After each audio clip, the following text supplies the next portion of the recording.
4056 সংখ্যাটিকে কোন ক্ষুদ্রতম সংখ্যা দ্বারা ভাগ করলে সংখ্যাটি পূর্ণবর্গ হবে? 4056 প্রথমে আমরা 4056কে উৎপাদকে ভাঙাবো, তাহলে 2 দিয়ে ভাগ করলে হয় 2028। 2028কে যদি 2 দ্বারা ভাগ করি 1014। 1014কে যদি 2 দ্বারা ভাগ করি তাহলে 507। 507কে যদি 3 দ্বারা ভাগ করি তাহলে 3 অক্ষে 3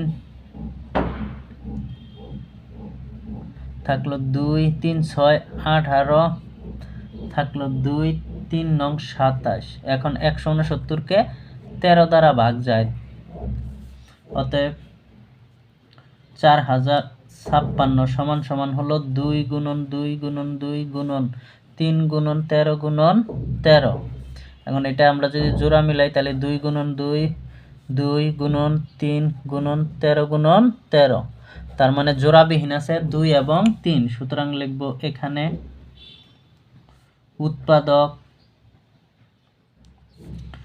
2 গুণন 3 জোড়াবিহীন। সুতরাং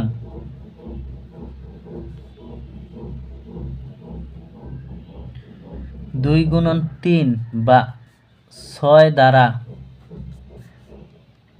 ভাগ করলে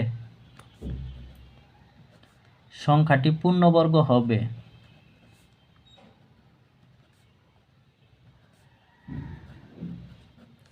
এখন এই লেখাটা আমরা চাইলে আরো বড় করতে পারি, লিখতে পারি 2 গুণন 3 বা 6 যদি জোড়ায় থাকতো তাহলে সংখ্যাটি পূর্ণবর্গ হতো। সুতরাং 2 গুণন 3 বা 6 দ্বারা ভাগ করলে সংখ্যাটি পূর্ণবর্গ হবে, এটাও আমরা লিখতে পারি। অতএব নির্ণেয়